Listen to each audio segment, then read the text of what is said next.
first off, how long have you been playing Overwatch for? A couple years on and off, but I think it was like season 5. I got into it really big, played for one season, got to 2800, and then just kind of quit until this season. And then a buddy convinced me to play again, who's currently the dual partner, aka I showed up, Hmm. and we've just been spamming together. And both of us have been getting really heavily into like doing our own VOD review, Hmm. trying to get outside help, like spamming flats videos, going to Game Oh. Leap, a bunch of different places, just trying to get better in general, and Hmm. just enjoying the game a lot, having a good time. So, All right. So that sounds good. So let's say like the past 2 weeks or so, how often have you been playing the game? uh, when I'm off work, I can usually kind of spam because I'm on an off schedule from my wife, so I have a lot of Mm. time on kind of sporadic intervals. But I think our last session we had the solid like 5 hour session. Okay, but then that's like kind of on and off, and will you go like days without it, or Uh, probably about 3 to 4 days before we can get like a solid session in. okay? And then final question for you: is do you have any questions for me before we start? Mm, Nothing I can think of right now. All right. Well, then we can probably just go ahead and look to get started. Then let me just skip forwards here, and yep, we'll just jump right into it. So, oh yeah, one other thing. So you said you play tank as well. Do you, or at least you said you played Reinhardt a little bit on Fiverr. Are you kind of evenly split on that, or like or how would you say the split is between your play time? Probably a good 70-30. Okay, so just a bit on the Reinhardt, and then is on like the main support you play, or are there like Yeah. any others? Yeah, Ana's the only one I actually enjoy playing. All the other supports are kind of boring to me, and because Ana's so much fun, it makes me have fun with the game, so I'd rather just do that. All right. I'm not opposed to flexing where it's needed, but I like to stick on Ana no Mm-hmm. matter what for the most part. Okay. Then yep, I'll just be a minute or so while I'm looking for something to talk about. It's just a scratch. You'll be fine. Healing in her. Okay, so I like so far that our abilities are coming out pretty frequently. That's good. Alright, and then we kind of roll that first fight, so let's just skip till we get in the next one. Alright, so I already have one tech Take your that we'll talk medicine. about once we have some more I'm stuff to go here. over, and we'll bring it to the training range and do some demonstrations work. Dive in. Alright, nades are looking solid. Yeah, that's definitely one thing I've picked up on from watching a lot of Flats videos is just try to get the nade into the Reinhardt duel, Yep. like ASAP. If you land it, it pretty much ends the fight. Yeah. Scratch. At least for a solid 10-15 seconds while they kind of back up. Alright. And that's my understanding of it, at least. Mm-hmm. So here, just I'll point things out as I see them. We'll Hmm. start to go more in depth as they start to repeat, or if they become, or if they're like pretty big ones. Here we just do a tiny little bit of overhealing where Reinhardt's just full HP, and we shoot some more shots through him, and it just doesn't really do anything. So just pay attention to health bars is really the only thing there. It's It's not like just a a massive of scratch. You'll mistakes, be but here fine. shoot 2 shots, full HP now, and we shoot that goes through him. Okay, and we shoot that goes through him. Right, so we just shoot 2 shots through him, but not really a big deal. Okay. Right. Yeah, I definitely notice I've done that quite a few. It's just like I'm already locked onto the person, and I'm expecting more, so I just keep kind of pumping Yeah. them. All right. So here we end up dying. Probably say this death was pretty preventable. So first off, noticing that we stray pretty far onto the open. So Yep. just positioning wise, not the best positioning, as currently we're just very wide out in the open, no cover anywhere. Just we'll get more in depth on that if we need to, but just for now, keep in mind that good positioning is the usage of cover, whereas bad positioning is the absence of cover. Right? When we can just do this and like be out of the line of sight of like the McCree in half a second, this is much better cover than just being out in the open where you don't have anywhere to run. So that was the first thing here. Now we do go a little bit more towards the cover, right? But that's only after he's shooting at us a bit.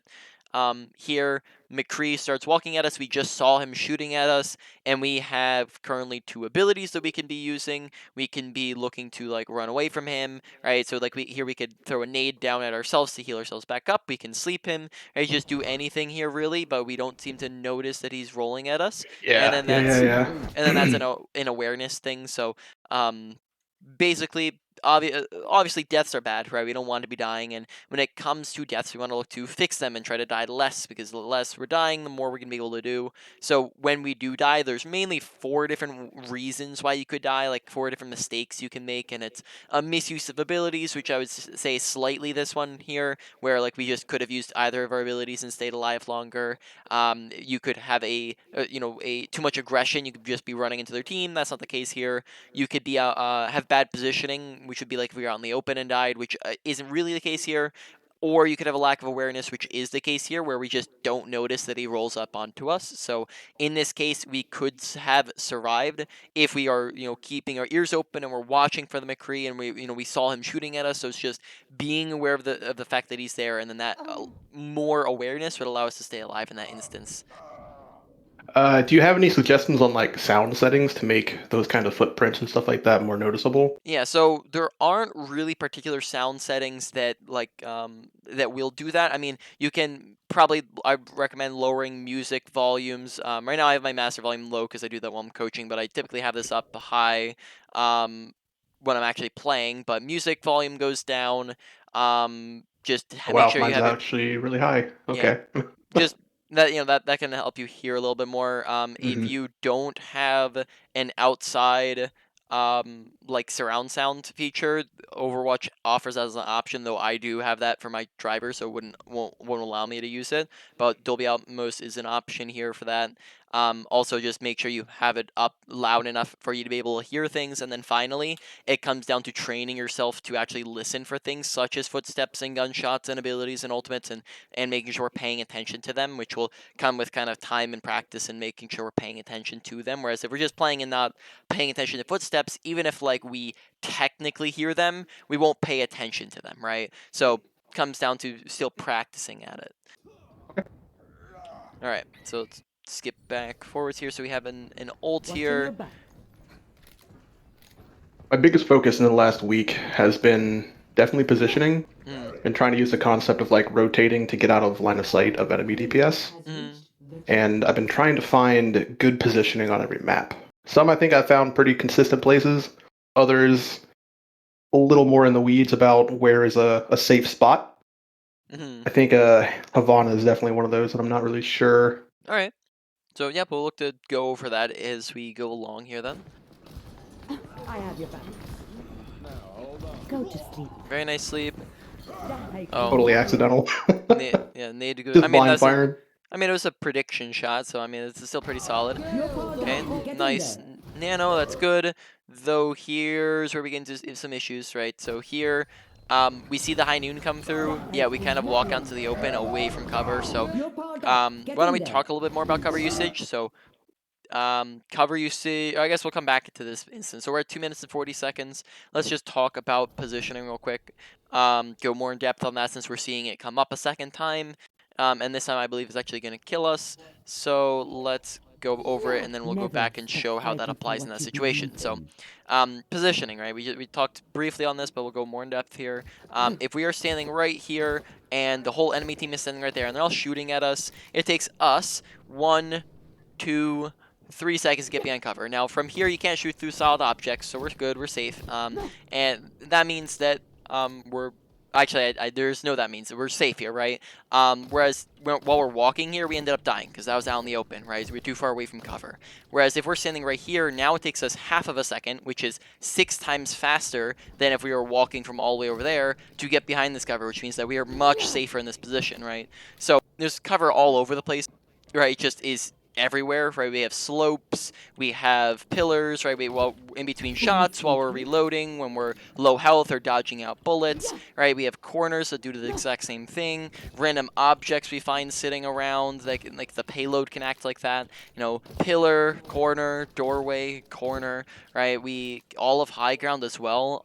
All acts as natural cover, the entire thing, bar a couple areas, right? So they can see us. Now they can't Yeah, see duck us. back. Now they can't. Right. On top of that, high ground's also gonna be really good for you for a multitude of other reasons, such as giving you good survivability up against characters. Most characters can't reach you, right? And then the characters that can need to use abilities. And then that means that now they're out of abilities. And then this also gives you a ton of visibility. We can see over there, over here, over there, over here, and over there. But if we're on a low ground, we can't see over here, over there, or any of the high ground, right? So lots of different benefits from high ground as well, and that's just general cover usage, and you're going to be staying alive a lot more often if we're using cover well. So in this fight, let's go back to where we were, and we were on Havana. Yep, that's this game. And we'll just go over what that looks like in the fight that we are going to be dying in. So let's just watch the death real quick. All right, just see when we die. It's a little bit ahead of this. All right. Oh, McCree misses the high noon. Okay. So we die anyways, right? But McCree probably could have gotten us there, I think, earlier. He just held the high noon longer. So let's just watch through this, right? A lot of people shooting at us. McCree, we see McCree high nooning. We see coalescence coming at us. Where could we position here to use cover to get out of these ultimates? I mean, the only place I can go to still maintain shots on my friendlies is to the left. Yep, exactly, right? Just But coming over here puts us out of line of sight of high noon, puts us out of line of sight of the coalescence, right? Puts us out of line of sight of most of their teammates, allows us to still, for the most part, heal teammates, especially if we're just peeking with shots. Still land nades and sleeps decently easily. If we tried to cross over, we'd be out in the open for too long. In fact, McCree is acquiring us pretty like McCree's going to acquire us pretty fast, right? Like here, he almost has us. Like by the time we try to walk across, right as we're in the middle, it's just because our Reinhardt blocked him there, right? Right as we reach the middle, he would have been able to shoot us, right? So just sitting in that corner probably would have been just a really good idea, just to use the cover and making sure we're not out in the open. Whereas we try to kind of walk out in the open, which relied basically on our Reinhardt to push him. Whereas like when we started making that trek, our Reinhardt didn't look as if he's in front of him, right? At the moment of us walking on the open, Reinhardt was stunned and not looking at him, right? Okay, and then we die, we die anyways, just because we get sig fluxed. Now, after that point, getting ulted 3 times is going to cause that.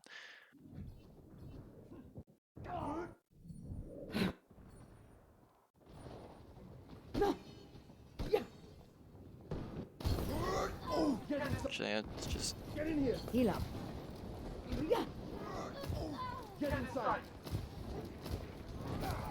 I will keep you healed.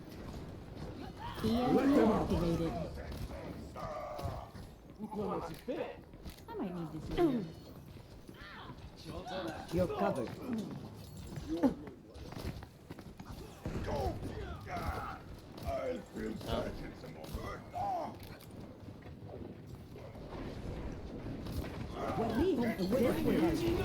Okay, let's talk about nades real quick. So I think we have been looking for nades a decent bit. So let's talk a little bit more in depth on nades. So here let's go back a little bit to when we naded the Baptiste. Right. So when it comes to throwing healing nades, or I guess we were throwing it in for the Baptiste and the Reinhardt. Okay, so that looked a little bit worse when we first throw it. So actually, let's skip forwards back to the one that we just throw here in a moment.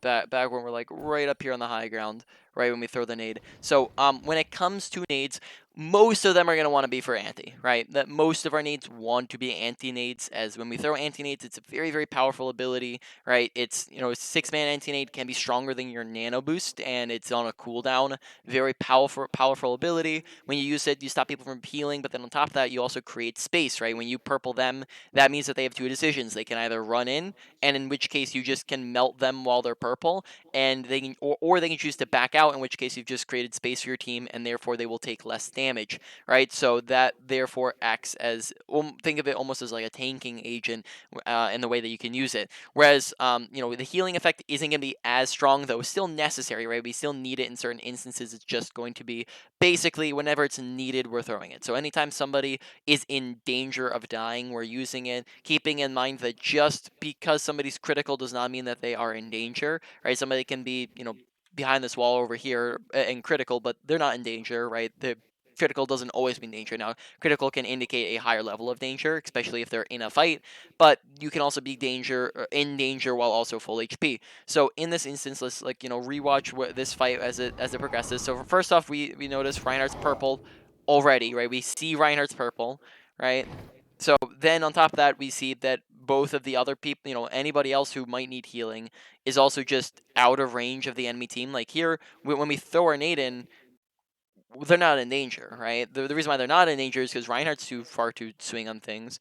The Brig's too far to swing on things, and those are the only two people who can even see people, right? Those are the only two people who can actually have an impact here. So this nade actually goes largely wasted when we could have used it for probably a better nade by chucking it in for an anti, or even after like the Reinhardt's done being purple, or when the Genji comes in a moment and he's nanoblading, right? All different options that we can use with the nade that would have just been better than this. So just talking about ways that we could be using our nade better. Okay, so here Genji goes for a blade. That's unfortunate. So here, were you aware of the fact that he was coming into this fight with a blade? I heard it coming in. Okay, so I'm asking more so. Do you remember while you're playing this game, were you prepared for the blade in this fight? I don't know. It's No, probably too no. far away at this point. Okay, so it was I okay. That remember makes sense. most of these fights, but I don't know. This one doesn't exactly Okay. register too much. Yeah, that's fine. So, let me better ask this question. Would you be interested in learning how, oh, sorry for that background. Would you be interested in learning how to ult track? It's definitely something I want to get better at. I notice when I play Rhine, I can ult track a lot better, but when I'm playing Ana, I can't really ult track nearly as well. Okay, so yes, you'd be interested in that? Yeah.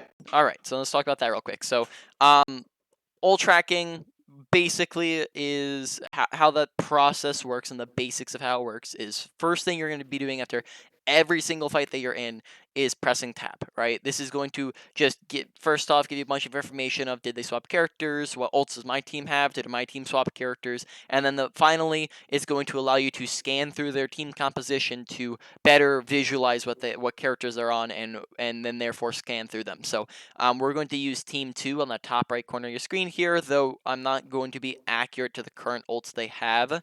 But what you're going to be saying in between each fight, and you're gonna be scanning through their team, and you're gonna go, okay, last fight I saw or heard that they used Blade, Rally, and High Noon, right? Now that means that they don't have those three ultimates for this next fight, unless they unless some other scenario happens where like they popped off and I did a ton, right? They don't have those ultimates. They just swapped from like a Lucio to an Ana, so that means that they don't have they don't have Nano, right? Because they just swapped. It's a fresh ultimate, right? That reset it.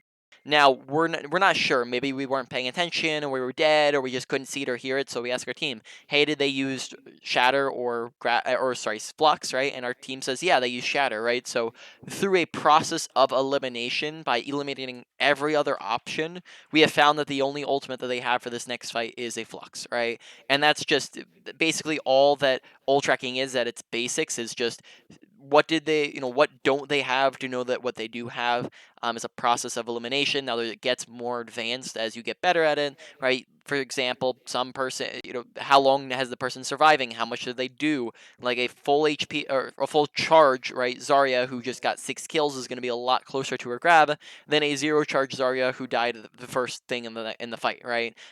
So paying attention to how much did they do in that fight? How many kills did they have? Are they on fire, right? How many people do we see them kill in kill feed, right? All those things will feed into it. Also on top of that, keeping in mind that some ultimates charge faster than other ultimates. So when you're, for example, at the very start of a game, like before like the fights start to develop, how what ults they'll have to start off a lot of the time is just what ults charge the fastest, right? Because a pulse bomb might charge a lot faster than like a beat will, right? So just keeping track of all those things is how ult tracking works. Did you have any questions on that? That makes sense? Yeah, I mean, in theory, it definitely makes sense. I've been more vocal lately, predominantly in the last week, mainly because again I've been playing with I Showed Up, who's a really good buddy of mine. We have a good time. We crack jokes. It kind of keeps the general mental across the entire team good, so it makes me want to talk more. And I notice obviously when I am talking more, I can kind of track those things better, and it gets other people to contribute to the conversation. Uh-huh. But okay, yeah, something I'll definitely try to focus more on in between fights. Yeah. Kind of like preparing for the next. Yep. And then, just to clarify, right, things that go into it as well, right? So, what else can go into it besides just the ult tracking? Because the natural second step to ult tracking is ult Who's gonna countering, combo? right? And okay, And yeah, then is ult countering, and then that's the next one. It would be fight planning, right? And that one we could go over if you wanted to, but ult countering is just the kind of the natural second step to it, because if you just say, for example, they have nano blade, what that's not going to do for you, right? It's not going to solve. It's not going to change anything about the next fight if we just say, yeah, they have nano blade. And then we don't do anything else. We're as if we were coming into it not being prepared, right? So what we can do instead is we can think through, okay, what can we do to stop Nanoblade, right? What ultimates can we do to stop it? Now, in this case, we honestly don't have a ton because we don't have many ultimates here. We have Sleep, we have Lamp, and then that's it. But, for example, let's say we have, and we also have a hack here. So, those are like what we could be calling in this fight, right? We can say, like, hey, I'm going to try to sleep him. Samba, make sure you hack the Genji, right? Or the Ana or something, probably the Genji, right? Make sure you hack the Genji. We can have the lamp go down. We can make sure we sit in lamp or something of that sort. We can spread out, make it super hard for him to get to everyone, right? All different ways that we can counter it. But let's say, for example, we have other ults in our team. Well, now Shatter can counter the blade, right? We can have, maybe we can mines and then just sit in the mines, right? That's a very effective way to counter a blade. We can EMP the blade. We can, that's pretty much it on our team. But basically, a third of the ultimates in the game counter Nano Blade. If you think about them, right? Whole Hog counters Nano Blade. Grab counters Nano Blade. Sigma Flux counters Nano Blade, right? And then Junkrat Tire one-shots Nano Blade. High Mhm. Noon and Soldier Ult can counter Nano Blade at a distance, right? Lots of different things to just think through. Lots of different ways we can counter it, so we want to make sure we're just thinking through it. Here we have a couple different ways that we can go about countering the blade, though it takes just communication to make sure we're focusing on it. Because, like, for example, here, look how far back our Sombra is. If we're not communicating we want to hack the Genji, then Sombra's just not in position to do that, right? Whereas if you communicate that, then maybe you have a much better chance of surviving this blade. I'd probably say the number one thing that could help us survive through this would be just getting him hacked, because then he's just running at you. He can't, dash or anything like that. He can still slash while hacked. Yeah. He can still slash, yes, but he Okay. cannot. But he can't dash, and that means that large part of his mobility is gone, Yeah. which will Yeah. mean that he can't catch up to you guys while you're running away as easily. Okay.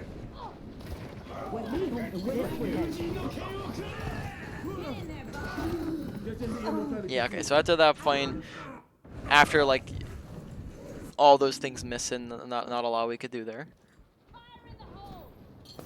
Probably not a necessary nade, right? Just, those guys were critical, but then again, right, like, they have a big fat shield in front of them, right? Are they really going to be dying when we could just regular heal them up? And then therefore now we have our nade, which is a 10-second cooldown, to be using aggressively. So just kind of thinking through those instances where maybe that wasn't super necessary to be going for the anti. Okay, there... Okay, we kind of ignored the ball, but I wonder if he just left that at the bat.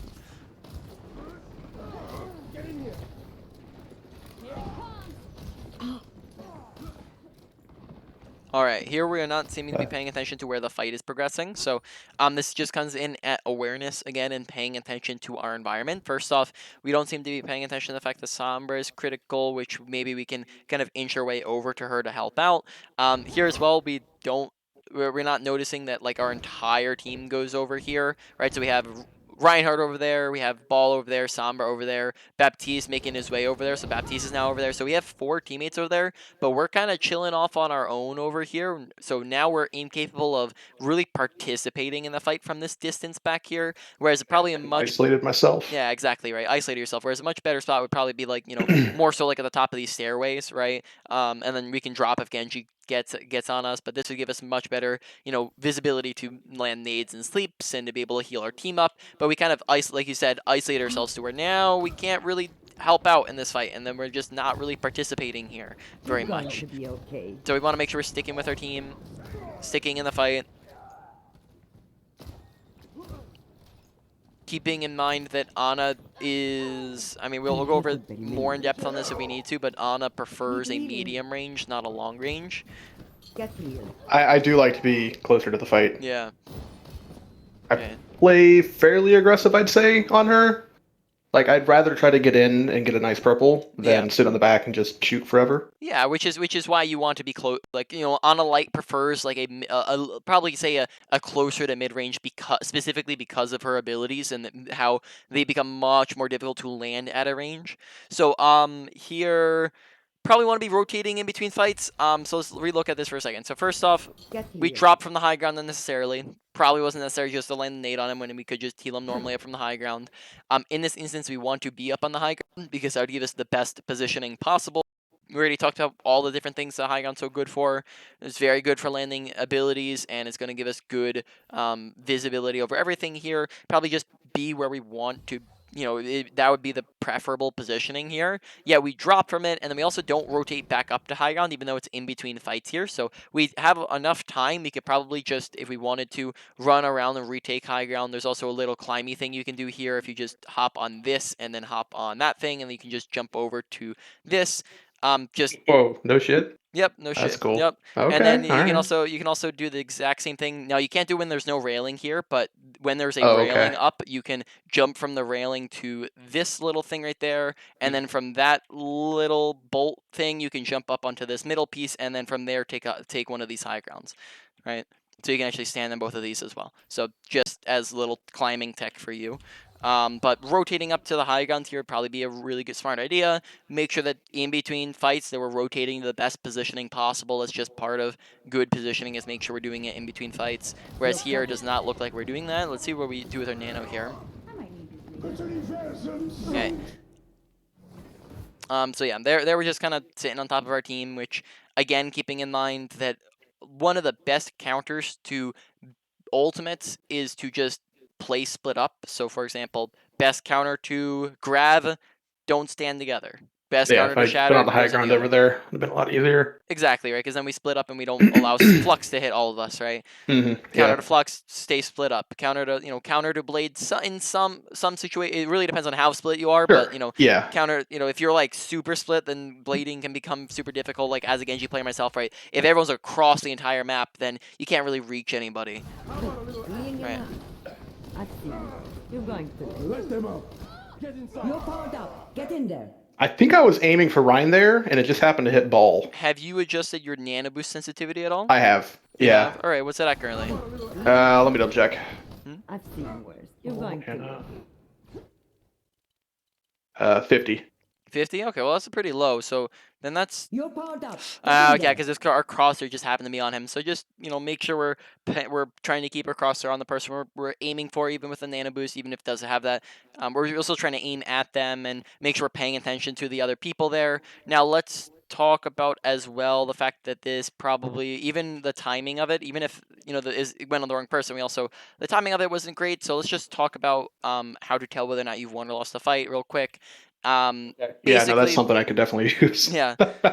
Basically, most of that comes down to making sure you're paying attention to kill feed, right? Kill feed's top right corner of your screen. It tells you when you're up or down people. When you are up 1 to 2 people, that is an advantage, right? When you have an advantage, you can get more aggressive because you're up people. They have less people to shoot at you, to kill you. Therefore, you can get away with more. When you're up 2 to 3 people, which would be this instance right now where we're up 3 and one of them's like 1 HP as well, that is an instance where you have won the fight, right? So it's a 6v3. That's a one fight, right? They have so little players that they just really, it's very unrealistic that they would take this, right? There's a chance for everything, right? They could have a 1% chance of winning this fight, but is it worth it to use an ultimate for 1% chance? Probably not. When you could just use it in the next fight, right, and hold on to it. This also goes the exact opposite way. When you are down 1 to 2 people, that's a disadvantage. Now you didn't lose the fight yet, so you might just want to play a little bit more passive, but you are losing the fight, right? When you're down 2 to 3, that is where it's a lost fight. That's where you want to get out, just regroup. If you basically, if you can't, you want to look to get out if possible, and if you can't get out, then you want to let them just kill you. That way you don't stagger yourself. From assuming you're familiar with the term. Oh yeah, yeah. Yep. So that's just the rough telling of how to tell whether or not fights are won or lost. If we need to go more in depth, there is a more in depth than that, because there are other things that go into whether or not you're winning or losing. But for the moment, that's just roughly how to tell. And in this fight, you can see that we're just at a very significant advantage, and you can tell that from anywhere on the map just by watching kill feed. Right, and then obviously went on the wrong target there. So why don't we real quick talk? Since we're halfway through, we'll talk about strengths and weaknesses of like kind of what we're working with our kit. So abilities, probably say okay, so all these are probably going to even out around the middle-ish, I would say. But ability usage, sleeps, looking good half the time, missing them other half of the time. We're using them consistently. I like that. And then nade usage, we're using them consistently again, so I like that. But then they're not always doing their max that they could be doing. Like sometimes we're using them for healing when they're not needed for healing. Sometimes we're not really getting as many purples as we could be. Like, keeping in mind that yes, one person on their team being purple is good, but we're always trying to get as many people as possible because there's a massive difference between getting one person purple and 4 people purple, 5 people, 6 people, right? It's just such a massive difference between the two that we just want to be getting as many people as possible. So nades could get better as well, but honestly, like so far, and this is probably going to be the theme between all of this, because of course you're a diamond player, and when you get to that rank, we're Diamond player as of yesterday. as of yesterday, yeah. So in any case, like when you get to this rank, it's a lot about consistency, and it's not like you're Mhm. absolute garbage at anything. It's more so that you just need to start getting consistent and start doing much better with everything. So it's not that your ability usage or your ultimate usage is hot garbage.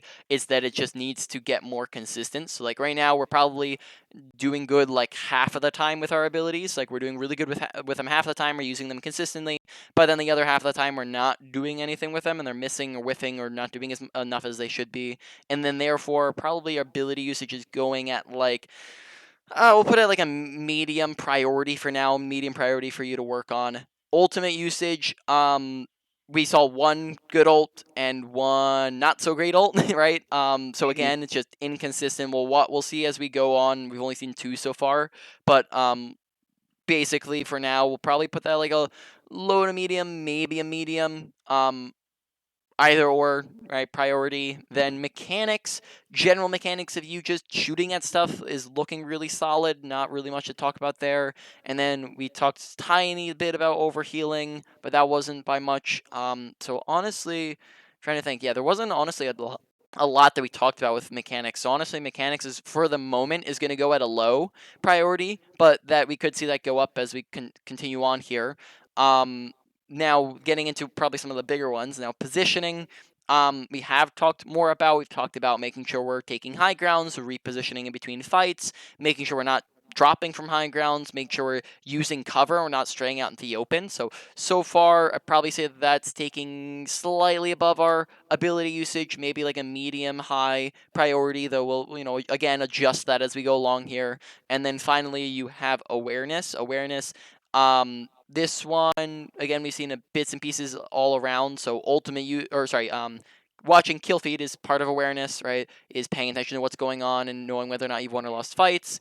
Ult tracking, and paying attention to ultimates, you could count that into the awareness category as well. But that's, I wouldn't say that you're bad at ult tracking. That's kind of like the extra credit thing, right? Like it's not that you're bad at ult tracking. It's just you didn't, you weren't doing it a ton, right? Or Mhm. you need to learn how to do it. So that one doesn't really go in here. But other things in awareness is just paying attention to McCree rolling up on you and killing you. Paying attention to where your team is going. So where's our team at, and making sure we're following them and not just sitting out of the fight. That was another thing in positioning, as well as making sure we're sitting with our team and not just like being on the other side of the map from them. And then overall, that one's probably going at a medium high as priority as well. So that's just kind of where we're looking at. What we're looking at for now. We'll adjust things as we go along, and we just go ahead and continue here. So yep, again, repositioning to better positioning. At the moment, we could be, yep, so here we could be taking just the high ground. So that looks like what we're doing. Okay, so it's just like slightly delayed, but we're doing it now, so that's good. Yep. So here, this is fine positioning as well. If we wanted to get a little bit more aggressive, we could also just hold where ball's at, and then that could maybe get us like around the diva so that she can't see us as an option. But that is a little bit more aggressive of positioning, especially when they have a diva and a Genji. But possibly if they don't have things that can immediately contest you, that's a very solid option.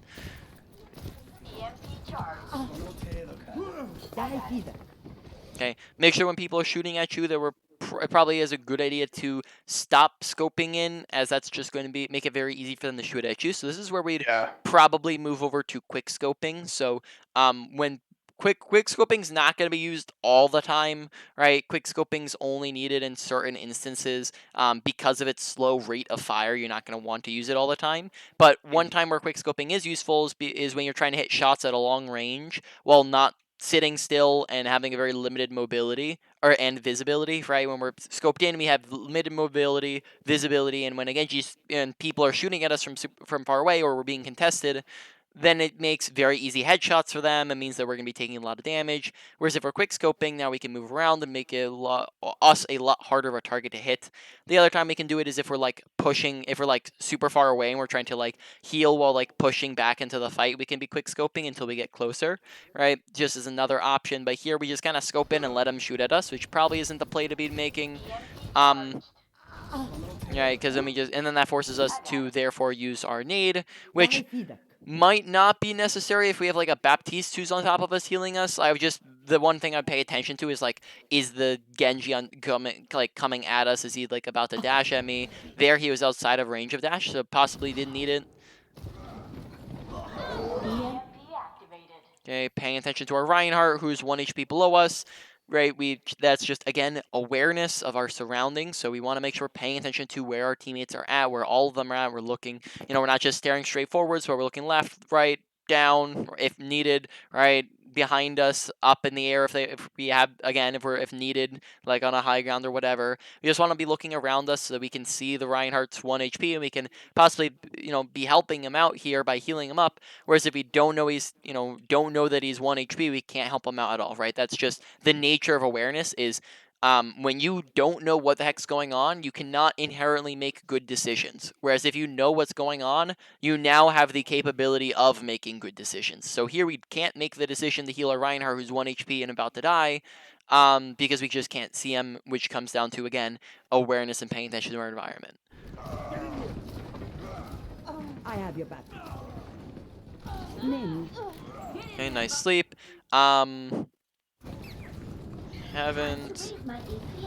Yeah, here we haven't really been going for a nade, even though we got it back. Okay, so let's see, when do we get it back? So we got it back here at the moment. Alright, so we got it back like right here. Probably could, like, we seem to be kind of ignoring the guys below us, whereas we probably could get a nade in on like the Reinhardt or the McCree. Would be like a solid option for a nade here, especially like when they get closer together and group up. Definitely a solid option, and also McCree's like 1 HP. Like if we nade the McCree right now, he's just stuck at 1 HP for the next like 4 seconds, which almost guarantees a kill on him. It's time. This is going to hurt. Pretty solid nade.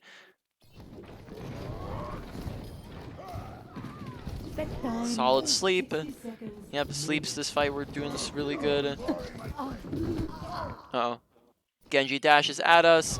60 seconds remaining. Okay, so here it's awareness again of the fact that there's a Genji and McCree both looking at us and shooting at us. So this can be solved by, again, audio awareness, visual awareness. Why don't we, we're seeing a lot more awareness things, right, so far, where it's just paying attention to our environment. So why don't we talk a little bit more on this? Because, you might be saying, well, Bogey, this seems like a pretty vague topic. Like, how do I get better at awareness? Because that seems like it's pretty hard in comparison to something like using your abilities better or whatnot, right? Well, you get better at awareness the exact same way that you get better at anything you're looking to get to improve at, and that is to make sure you are focusing on it while you're playing, right? You're not going to autopilot, you're not going to just play to play, you're not going to, contrary to popular belief, you're not going to play to win, as when you play to win, you're actually just going to be stagnating a lot of the time, whereas, you're up 600 SR, so that, is a little bit different, but, if you're, a lot of times if you're just playing to win, especially like once you hit your plateau and you're now no longer climbing, right? You're not really going to be improving at all, right? So your focus should be on improvement, and when your focus on improvement, that leads to actual improvement, and then therefore that's going to mean that now you're climbing, and it also can lead to like less tilting as well. Now what that would look like while you're playing is while you're playing, your brain's going to be looking like this, where you're going awareness, awareness, awareness, awareness, awareness, awareness, awareness, awareness, right? When you're doing that, you're going to notice that awareness is starting to look a little bit better because we're looking around, that we're giving ourselves that constant reminder to look around more often, to look at the kills feed, to look at the tab, to pay attention to ultimates, to, listen, keep our ears open and listen, right? And when we're paying attention to all the things around us, it's going to improve our awareness. Now, when we do that for a long enough period of time, that forms it as a habit. And then once we form it as a habit, just kind of comes naturally. We don't need to think about it anymore. We don't need to focus on it because it's just kind of there, right? And then that means that we can move on to a different, different thing, right? And then final thing to add in onto that, just we're talking about a lot of stuff in this 2-hour session, so just keep in mind, not gonna want to do every single thing at once. That's just going to get overwhelming. Instead, focus on kind of one category of things or 1 to 3 smaller things within a category. Right, that makes sense? Yeah, I've been writing down little notes, and I'll try to focus on different things as I play. Yep, sounds good. Well, keep in mind as well that feel free to write your notes down as well, but I'll be giving you notes because that's what you ordered as well. Yep. All right, so It just helps me to kind of lock in as we go. Sounds good. Okay, so there we just. Okay, actually no, we didn't have nade. Did we have nade? Okay, I here think I'd used it just prior. yeah, we got it like right after we died there. Yeah, just being aware of the fact that they're there, which might allow us to get out of the scope faster, to run away to cover sooner. Also on top of that, maybe straying a little bit too far away from cover. So keeping in mind that there is such thing as bad high ground usage, right? Like, for example, just take this. Like right here, if we're just standing on the very edge right here and like 5 people can see us, can we shoot at 5 people at once? Not, no, not really. But 5 people at once can shoot at us, which means that we're gonna be taking a whole lot of damage when we're right here. Whereas if we just back up away from the ledge, now less and less people can see us. We use cover up top on the high ground, now less and less people can see us. So for example, rather than being over in this corner over here, right, we could have maybe been more so towards like this room, which would put us closer to teammates who are coming back, which would give us additional cover over here. We can actually back up further on this high ground than we can in this corner, like, excuse me, I have to cough here. Sorry. Back here, there's not a lot of, nowhere really to go, and we don't have much of anything anywhere to back up to. Whereas if we're backing up here, we have a lot more space to work with, a lot more cover, right? So that's another example of positioning we could have taken.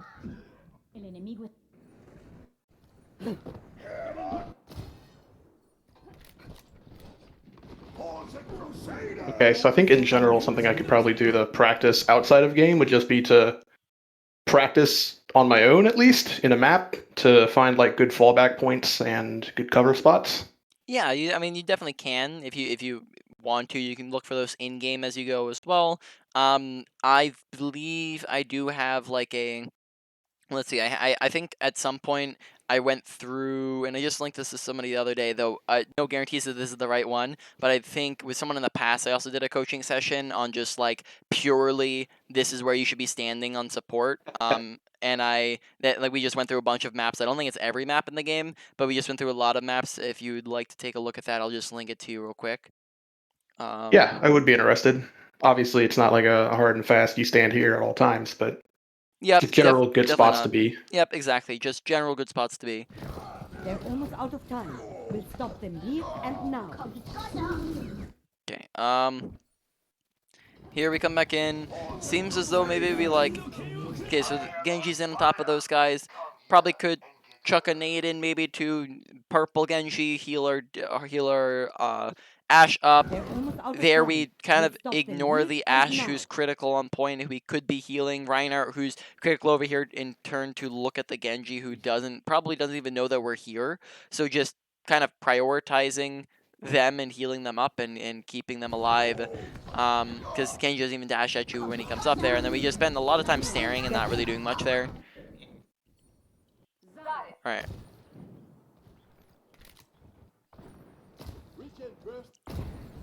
Okay. So here, sitting way too far back, probably say, so like we discussed, Ana is not a long range character. Ana prefers a closer range because of the fact that it's very difficult for her to land abilities and when she is super far away because of their projectile nature. They're much easier to dodge, to block. They can just move out of the way because of how long it takes to get there. And then on top of that, that's also going to mean that if people move out of your line of sight, which they will do in a second, so notice how your Reinhardt moves to the right, how are we going to catch up to them, right? We can't see them anymore after they move out of our line of sight. So sitting back here probably isn't the play to make when we probably should be a little bit closer, like playing up here. Now, playing up here gives us some things to work with. I think we're going to go and go talk a little bit more about things, but we have we can use, this as cover. We have Reinhardt. If we want to, we can peek the right side real quick to chuck in a nade or a sleep, right? And then if we need to, we just back up to more cover. It's not super dangerous. It's not like they have a ton of snipers, and they can't just immediately hop on us in the back line because we have, like, a Reinhardt who's in front of us, right? So it'd be safe enough to be up there, and we're just not going to get as much value from sitting in the back here. And then that means that they actually push forwards past the wall here, and we're just not in a position to follow, right? Just because of how long it takes us to get there. So let's just watch that real quick, and then I think we're going to go to the training range and talk about a few more things. Alright. So here they That was push just out. a blatant miss shot there. So here they push out of line. Okay, so they push out of line of sight. We catch up a little bit, but we're still sitting really far back. All right. So we're at 7 minutes and 40 seconds. Let's talk about. Oh, wrong one. Don't want to go into tutorial.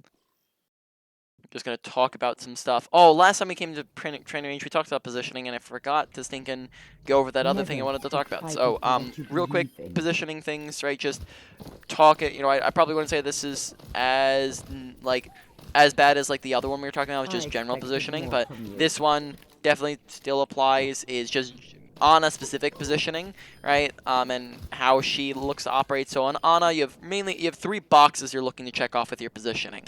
One, can I see my team, right? We just want to make sure you can see your team at all times. I think we do a pretty good job of that, where we're not struggling with a whole lot. 2 is, can the enemy team see us? Or see me, right? You don't want the enemy team to see you a lot of times, especially if we're just healing, right? If we're just healing these guys up, why should we let them just shoot at us for free when we could, for example, just put ourselves out of their line of sight and now just heal them up without them seeing us, right? So we can peek them if we're looking for nades or sleeps or to damage, but anytime we're just flat up healing, we want to put them out of our line of sight if possible, right? Now, number 3 is one we're going to talk about here is, am I in position to land sleeps and nades, especially nades, and that gets into off-angling. So an off-angle is essentially just anything that's not the main angle, which is pretty self-explanatory, right?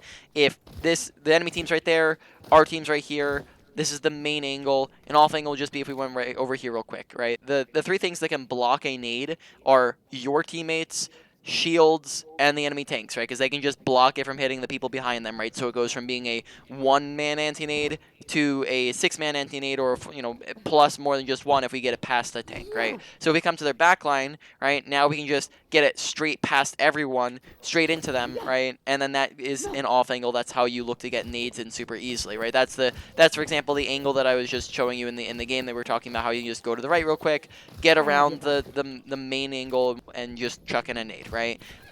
There's also tons of other ways. This is all over the place again, right? Main angle right here, enemy team there, our team here, main angle. Just take a high ground real quick, right? High grounds all act as off angles as long as you're above them, right? So you just get around team, shield, tanks, straight into the back line, right? now for like all the way over here to those guys, it's not going to do anything, but when they're right below us, it does act as an off angle, right? And Now, so if you don't have they have an off angle as an option, which they're not always going to be, right? I'd probably say they're going to be a thing for you like probably like 60% of the time, maybe like 50% of the time ish, right? When they're not an option, you want to just look to get around your nades in different ways, like I've walk seen worse. around You're your right, teammates, try to get it around the shields by timing it to wait till they go down, or getting, just hitting people outside of shields, waiting till they are down or they die. A bunch of different ways that we can go about landing nades and sleeps, right? And then finally, you just get around tanks by making sure we're aiming it in feet Go. between people I'll instead of keep you just here. at the tanks directly. And now, make sure we're not going for flanks, right? I haven't seen us going for any, but just keeping in mind the flanks would be like if we went main angle, we went all the way around, all the way around, all the way around, all the way around, right? Flanks take twice as long, and then that means that we can't heal our team from here, and then in that time our team's probably losing the fight, and then also it's very dangerous there, so flanks are acceptable on some characters, probably never as Ana, so just make sure we're taking off angles, not flanks. Finally, one more thing, and then we'll go back to the game, is are you familiar with Ana's scope nade tech at all? Like animation canceling. No, okay, so we'll walk you through this real quick. Probably, usually people don't even know what this is. So, how you can look to land nades at a medium to long range very easily and efficiently is you can scope in. This doesn't work if you're unscoped. You take your ult charge, you line it up with an enemy, and that nade will hit them from any height, any range, right? Interesting. Okay. So now that we're on even footing with them, or they're slightly below us, we're actually going to line it up with our Q now, and then that nade will hit them, right? ده هيكون مؤلم. Hmm.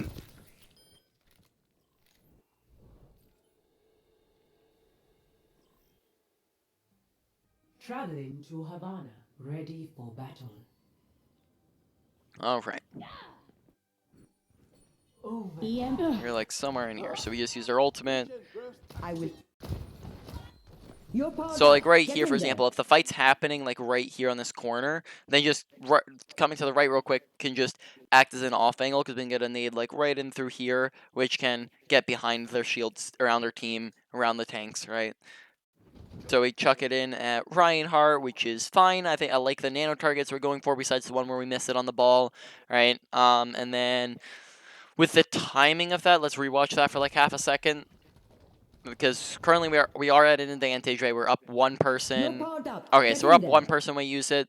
Why don't we talk then about it's hard to say. All right, so let's talk about that real quick then. So, when it comes to, we'll go into the advanced mode of how to tell whether or not you're winning or losing a fight. Right, let's just go a little bit more advanced on this, because obviously right here, this is just an advantage, right? Because we're, just a flat up advantage because we're 1, 2, 3, 4, 5 versus 1, 2, 3, 4. Right, nothing more than that. But there's other things that go into a fight on whether or not you've won or lost it, and besides just the health, or sorry, not the that's not what I meant to say. Besides just who's up or down kills, right? And that's why 2 is the middleman, right? That's why it goes 1 to 2 and then 2 to 3. That's why 2 sits in the middle, is because you can be um, you know down 2 people, but still be able to pull it back if you have another significant advantage. So things that go into that are which team has better positioning, which team has more health, which team has better, more abilities to use, which team has more ultimates, which team is using more ultimates, which team has closer spawns. If you have like, for example, it could be like a 2CP map. You could be down 2 people but have a close spawn right next to you and it still be a winnable fight, right? Or you could be down 2 people and their entire team be 1 HP and still be a winnable fight, right? So you have to kind of take these other factors into account. Now here, I wouldn't say that this is necessarily a completely one fight yet, but the thing I'm looking at are these tanks' health bars, right? Because of their health bars, and if we can see those health bars, which we can from the angle we're at here, right? And we see that they're that low, then that means that we are actually at more of an advantage than we were if it was just a 5v4, where now I'd say probably more like it'd be as if we were more so like a 6v4 kind of in this instance, or more accurately like a 5v3, right? Just because of those low health bars, because they're probably going to die soon. So what that means is that we might not that we don't want to use her ult, but we might want to be hesitant with it to where we just hold on to her for a little bit longer and then need it if it looks more like we need it. Right? If we actually need it, then we can actually use it. But in this instance, it might not be needed. Now, who can tell the flow of the fight? Like, I can't perfectly predict this. I mean, they could just end up pulling it back even after we've used the nano boost. But, that's probably just it's an educated guess, and that's really all that watching all these things is it's you making an educated guess to go, do I need my ultimate here? Or what plays should I be making off of this educated guess? This will help. Yeah, because then we just melt them pretty fast, and I'd probably say that Nano probably didn't do a ton because you got one single kill off of it. So therefore, you probably would have gotten the same amount of kills if Nano was used or if not used. So might have been a little bit wasted there. Remaining.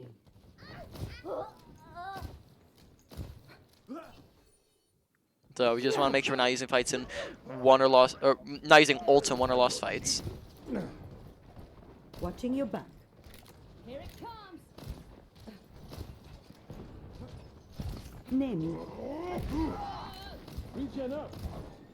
You're going to be 30 okay. seconds remaining. Keep your head and let's take this home. Nerf this. Okay, nice shots.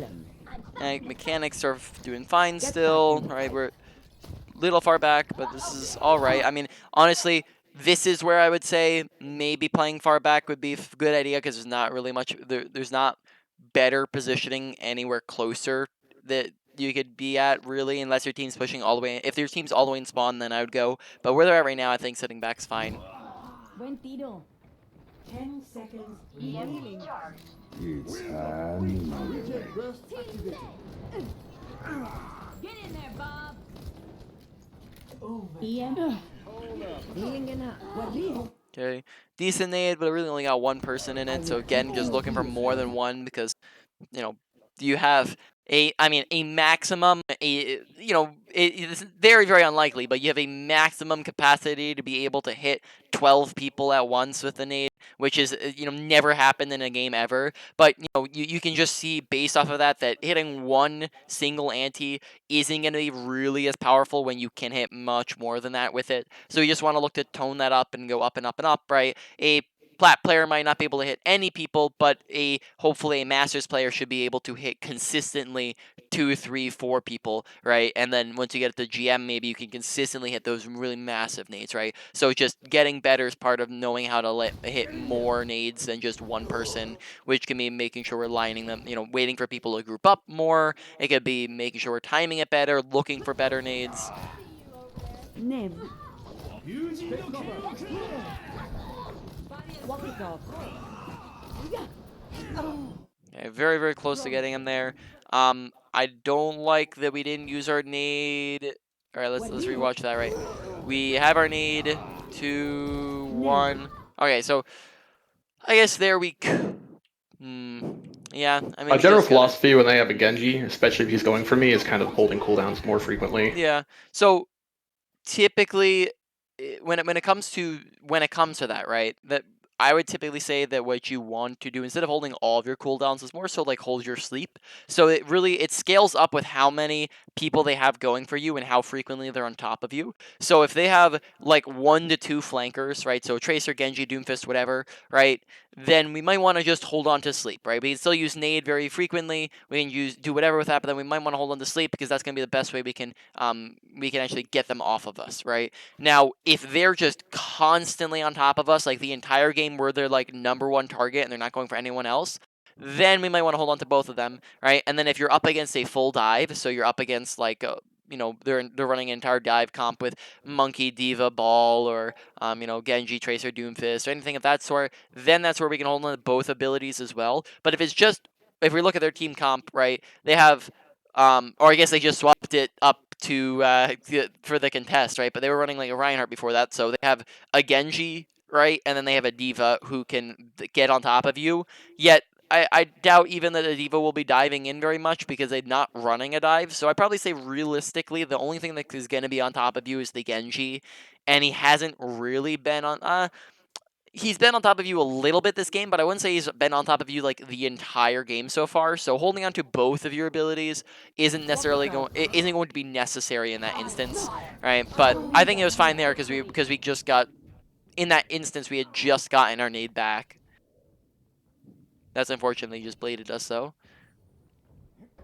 But again, for example, maybe if we knew that they had blade from ult tracking, we could have held on to our sleep rather than using it on the ball as an example of something we can just of how ult tracking impacts your decisions.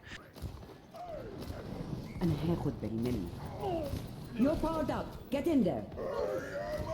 Okay, yeah, just maybe doing the nade tech could allow us to line that up the nade up a little bit better. Yeah, good shots to heal up Zarya. Lights out. Nice sleep. Go. I'll keep Probably you just be busy. chucking in another nade. Yep, there you go. This is Let going them to out. hurt. At that range, it's, you know, you're not always gonna be hitting a massive one, right? So one person's still good enough. Okay, we played that pretty well there on the last fight there.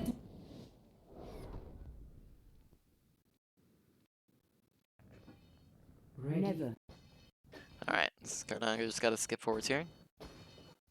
3, 2, 1. Attackers incoming. Heads up. Escort the payload. Take your medicine. Okay, make sure that we're always trying to come out of spawn as fast as possible. Here we're just lagging behind a little bit, 1. right? Where we're just like Attackers incoming. 2-3 seconds behind them. Escort And then the payload. that's for specific things like they could just specifically on like more so like control points, like they could just like be running in really far ahead of you, and then that can like, you know, put you like really far behind them, which can mean that they just you end up, and then that can put you at a disadvantage in the first fight, which can snowball into other fights after that because now they have an ult charge, and they also have better positioning, and they also have, you know, more percentage on the, you know, on the clock, and then on top of that, that hurts team morale, right? So just walking out on time is usually just gonna be a good habit to be in. On top of that, just here when they hold close, you know, if we're not walking out on time here, that could mean that our teammates could be dying before we actually even get there, or like very low before we're actually there helping out. Take your medicine. Let's keep it going.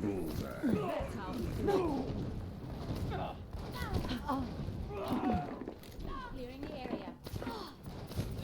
Okay, very nice. I'm on. My ultimate is my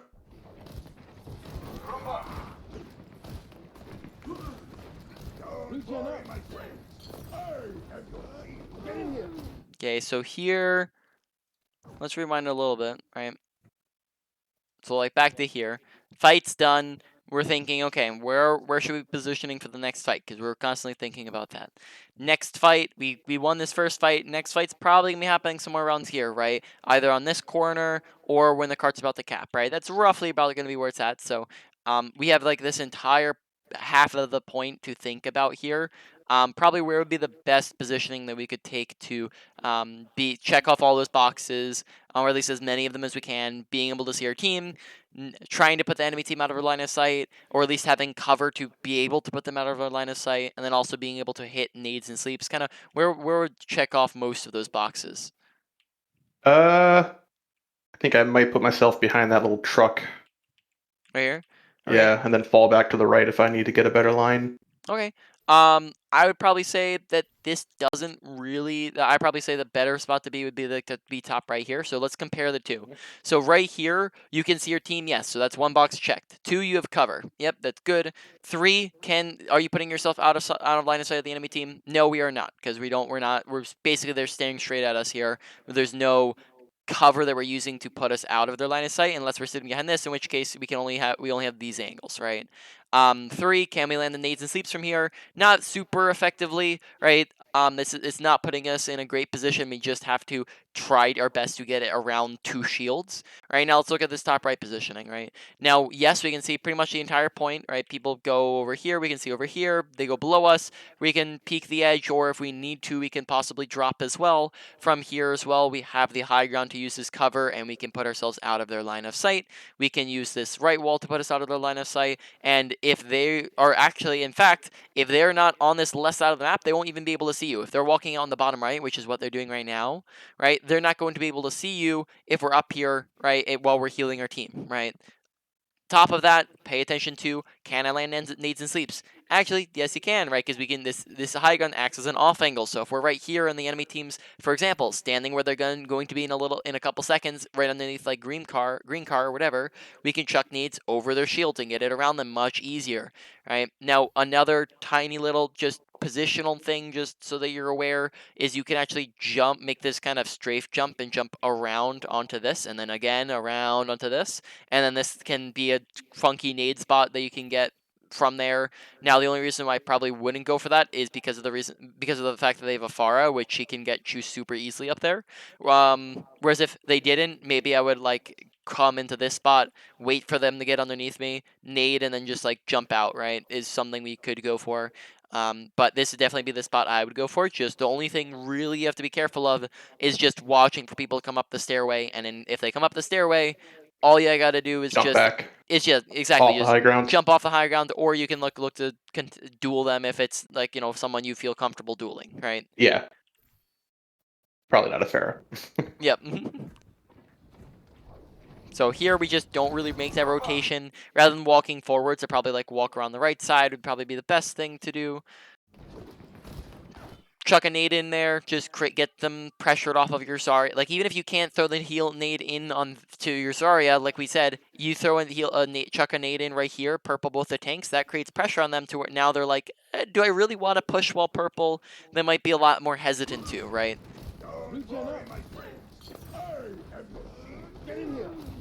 It's just a scratch. You'll be fine. Need escorting the payload. Get me. Alright, so, I'm looking through that. Escorting the payload. Probably say prioritize the discorded critical Reinhardt over landing the sleep on the McCree. He is not a immediate threat, as we do have like cover we can use, especially if like we're walking. Right now, actually, we're a little bit outside of cover, so that's something to mention as well, right? Make sure you're using cover a little bit better, being closer to cart or being more in this room. Right here, we're just a little bit far away from things. Not too terrible though, just a little bit too far. But then on top of that, McCree is probably would say is not a super immediate threat, whereas Reinhardt is in immediate danger of dying because he is being swung on by Reinhardt and critical HP. So being aware of that here, rather than going for the sleep, we probably want to kind of stabilize the Reinhardt and then go for the sleep. Now, if he was like rolling into us and he's about to kill us, or like he's flashbang someone, then maybe you can go for the sleep. But he just wasted flashbang. He probably, unless he lands a headshot on you, you're not going to die immediately here. So probably just stay focused on the Reinhardt rather than going for the sleep, and that keeps him alive. Also notice how while we're backing up, we're strafing even further onto the open. Notice our positioning currently is we're very, very far on the open. No cover anywhere. Probably want to be more so towards where soldier is and using this room as cover, right? So again, we're just starting to see a lot of the trends of awareness and positioning. Ability usages, again, I'd probably say is just kind of sitting in the middle. Ultimate usage, there's only there's like tiny little bit with it, like not a ton. Probably say it's more like at the moment it's looking like it's like 65-70% good, and then like that other little bit is just inconsistent, and then finally, well, the mechanics is looking very solid, not really much to worry about or work on in that regards. Get me. Alright, so we do land the nade, we get him killed. I like that we're requesting healing, that's a good habit to be in. Like I said too, we're friends in real life, so we're on chat together no matter what. Yep. So we request heals from each other all the time. Take your Yep. These work out pretty well. And I mean, I also have I need healing on a very convenient keybind, Yep. and I'll pretty much hit it as soon as I get hit by something, so I don't have to waste a nade to top myself. Exactly, right? And that's a good habit to be in, because it just gets you healing faster from supports, even if you're not duoed with them. Someone get that payload moving. Oh. I probably would have just taken the time to wrap around, just because the team wasn't engaging while we were in there, and the Pharah was shooting at us and knew where we were. But alright. Tactical necessity. So we're moving back in. Here we have a nano visor. We have maybe here we could go for, especially since they have a Pharah now. Never mind, they swapped off the Pharah. They're on Doomfist. Oh, whoops, I mean, let's skip that far back. Alright, so let's look at this real quick. So first off, make sure we're intentionally looking to get around the shield, which can be done if we're just Just throwing flash it it on that pillar to the right. slightly. Yeah, exactly, just Yeah. slightly to the right. Possibly as well, we could maybe just chuck it over and get it like Oh, yeah, that's a good chuck it one over too. the shield into that, right? Yep. You can always look for like walls we can hit off of or ceilings we can hit it off of, right? So just intentionally looking to get around the shield. Same thing with sleep as well. There now that one that sleep isn't gonna get around that shield, so we can just wait until he's more likely to drop it. Whereas like if he's grabbed, why is he gonna be dropping his shield while he's in grab, right? Yeah, fair point. Doesn't really make a lot of sense unless he's going for a shatter, which he does not have currently. Now, if I think we use our nano here in a moment. You here. You're powered up. Get in there. Unfortunately, we use that right as the fight's won, so maybe I probably say that like it's the issue is that a lot when we're misusing our nano, it's because of a lack of awareness, right? So you see here how we're using nano right as we're won the fight, like right as we're using nano, it's as we're up a massive advantage, and even if McCree died, doesn't matter. We still kill Doomfist.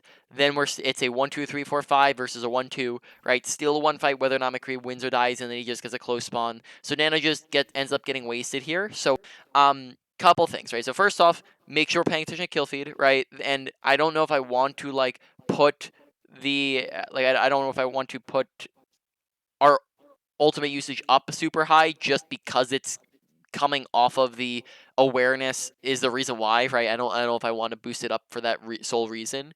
And then on top of that, I'm having a brain fart at the moment. Sorry. So yeah, here with our ultimate, we also want to make sure that we're using it earlier in fights. I'm noticing all the time when we're using our ultimates, we're always using them like mid to late fight, like either really late in the fight or like as the fight's ending or mid fight or so on, right? Like those are really the timings in which we're looking to use our ultimate. Probably look to use them a lot earlier in fights, right? In general, ultimates that are used earlier get more value than ultimates that are used later. And the reason why is a bunch of different reasons. First off, let's just compare, like flat up compare like your nano boost to an enemy. Let's say they have a nano boost as well. The enemy Ana has a nano boost, and you both have it. She uses nano boost first. Well, now with her nano boost, she is just given a damage boost, damage reduction, and a healing as well, right? Which means that her Reinhardt has the advantage in the fight, right? Or whoever, right? Whoever she nanos. Therefore, off of that ultimate, she's going to get kills. She's going to be putting her team at an advantage, and then once they're at that advantage, you're at a disadvantage. Your ultimate's not going to do as much because now you have less people to follow up on anything you do, right? You're gonna have less opportunity. You have less people in nano, less people to less opportunities, or not going to have as much team support. So say your nano, your Reinhardt, he's not gonna have bubbles. He's not gonna have healing. He's not gonna he's not gonna have as much team support. And then on top of that, you could just end up, which happens a lot here, is we could just end up losing the fight before or winning the fight before we get a chance to use our ultimate, right?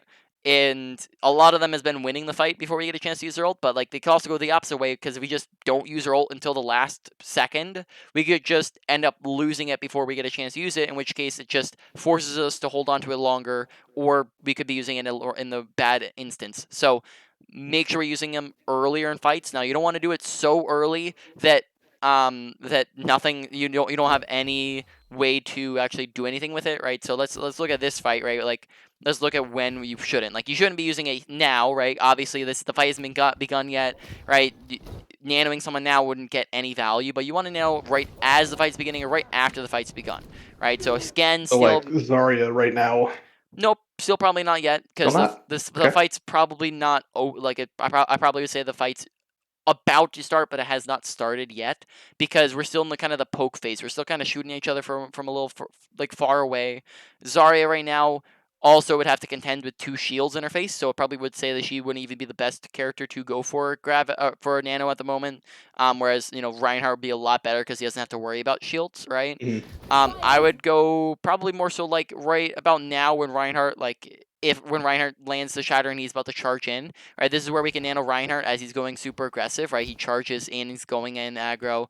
I would like nano Reinhardt right now because then he's going in, he can swing through all their shields. Zarya would have to contend with the shields, right? That's just an example of the timing in which you'd be using it, whereas we just hold on to it for another like 10 seconds, right? We go 1, 2, 3, 4, I guess 4 seconds, right? Not as long as I thought, right? But in any case, just using it earlier in fights would probably be better. That was a very fast fight, right? Because we used a ton of ults.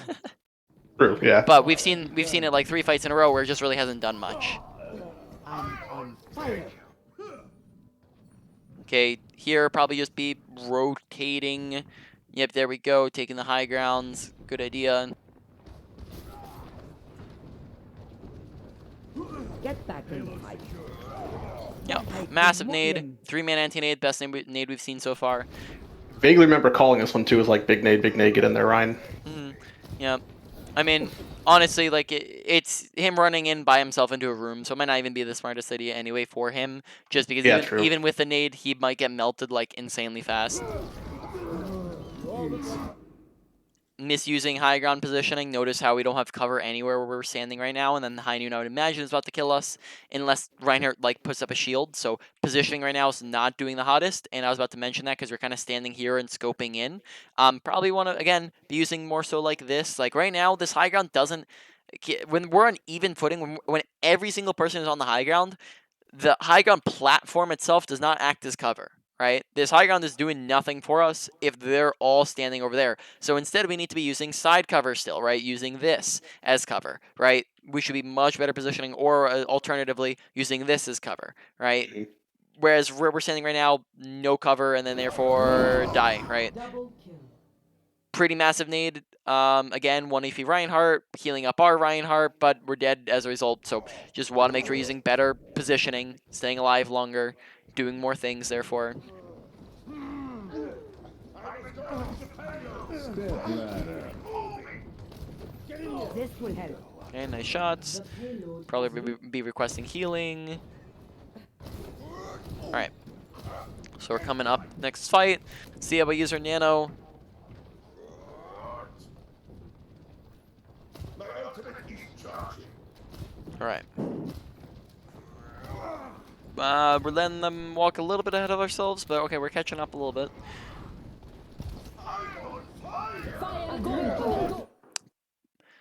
Probably want to be paying attention to the ultimates on your team that you have as well. We want to make sure we're pressing tab for multiple reasons. First off, Ana likes to combo with a lot of ultimates in the game, right? Reinhardt isn't going to be like, I guess in this instance, when they had 2 shields, we might not want to be nanoing soldier, but now that they only have 1, nano visor becomes a lot more viable. There's a ton of other ult combos in the game besides just nanoing flat up Reinhardt that we can go for. So we want to be just paying attention to what ults our team has, and that's part of awareness. But then also on top of that, when we have a grav, we want to pay attention to that so that we can look to capitalize on it, right? If we're sitting this far back, how the heck are we going to get a nade into that grab? They're just going to plop up a shield and we're not going to be able to get around there. Whereas if we're closer, we can walk, so we can just be, let's ignore their grab for a moment. Let's just say that didn't exist, right? We can get around the Reinhardt super easily, just chuck a nade into that, 3 people antied, or 4 people antied if their Reinhardt's down, right? If we can take off angles to get around it, we can get around their shields. If we're close enough, we can just walk straight into them and nade and then walk out. A lot of times that's going to be decently safe, as long as, because they're going to be all cluttered on top of each other. It's going to be hard to see, and then on top of that, you're going to be able to heal yourself up off of that nade, right? So that's just all different options. Whereas if we're back here, not really much we could do with a nade, right? We have 1 person, right?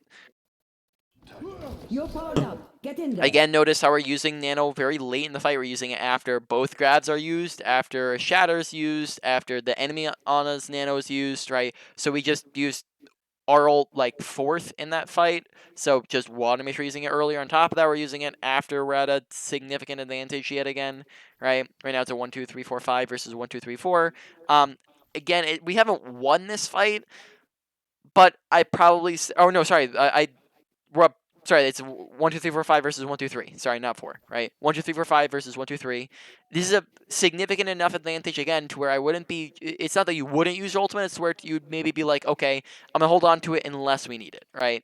And then if someone gets low, if they look like they're about to pull it back around, then you can look to use your nano boost, but you were being hesitant with it again. So here again, ultimate usage just going out the window just because of the only issue that we're having so far with the ultimate usage is just the lack of awareness on the kill feed, right? Picture me. unstoppable. Tactical visor activated.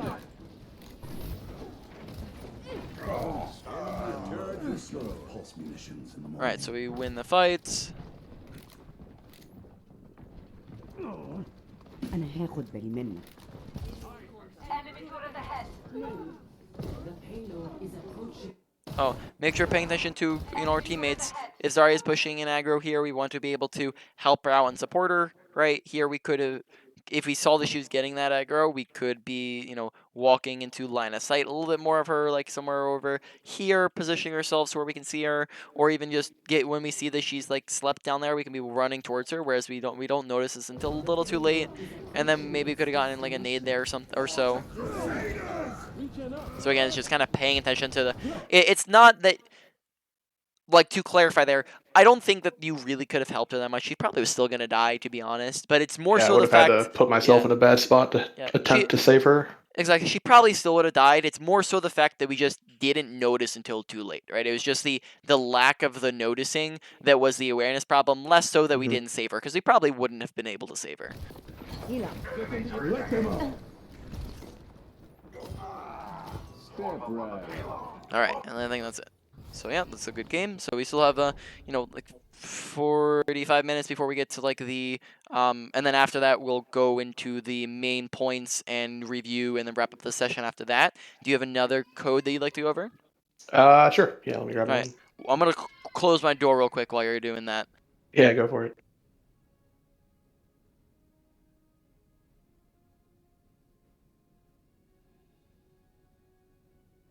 All right, I'm back.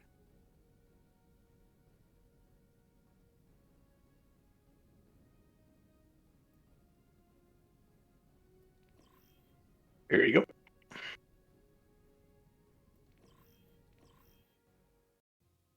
Arriving at Watchpoint Gibraltar. Ready for battle. All right. So we are not loaded. No, King's not okay. We're 11.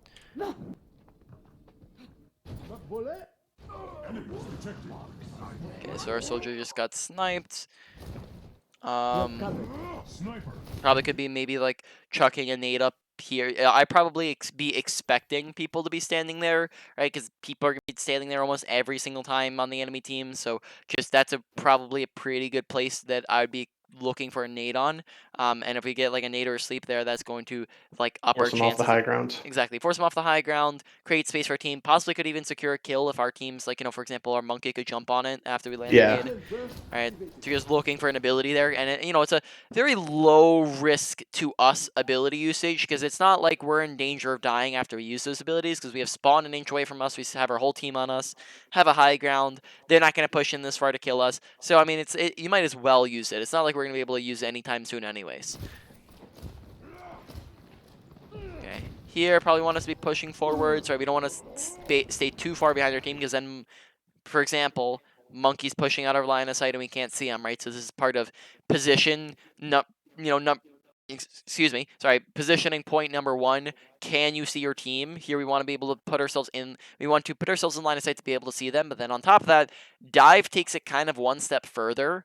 They're going to be jumping around a bunch, right? They can be on one part of the map where, yeah, I can see them, and then all of a sudden they're going to be on the other part of the map where, no, you can't see them. So what we need to be doing is not just seeing where are they, but we need to be predicting where are they going to be going, which a lot of the time will be to point to their team, to the high ground, and if their entire team is up on the high ground and in one little clump, that you can almost guarantee that's where our monkey's going to be going, right? So here with just a little bit of easy prediction, we can be saying, okay, our monkey's probably going to go to their high ground. I want to be in positioning, aka kind of around here where I can see him, right? So I can chuck in a nade to support him, chuck in a sleep, but we kind of do this long rotation, so it's just, we're out of the fight for another like 4 seconds. And good job using cover there. Watch the Widow sniping you. Make sure when we have her sniping us, we want to be scoping a little bit less. That way we're not just making it super easy for her to shoot at us, and then also just paying attention to her, and then maybe using cover a bit better there. Try to no scope it so she can't see where I'm at. Yeah. So I'm behind cover. It's just a scratch. You'll be fine. Okay, this Widow's doing a lot. We can do almost just as good of taking so as Ana, something you can do a lot of times for Widow is just like pay attention to where she's at and just launch in a sleep at her, right? Just launch Mhm. asleep is a lot of times she's just basically standing still. So it's a Yeah. really easy way to just shut her down and not let her do anything and reveal her location and like for example make her an easy dive target for her monkey.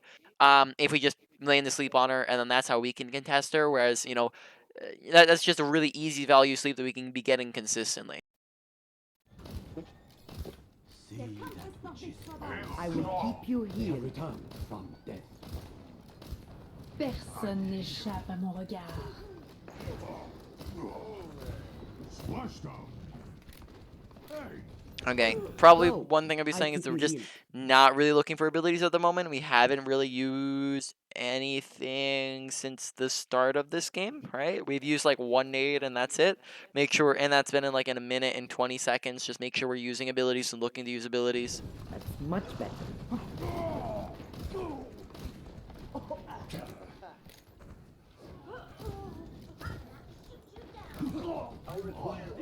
Alright. Because like right here, we're not having a lot of impact on our own. Like we're kind of just healing our team up and then they're doing stuff for us, which is like basically how you exist on Ana. It's not how you carry on Ana. Like if our teammates weren't popping off, then we would just sit here and not be able to do anything. We'd just sit here and we'd lose the game, right?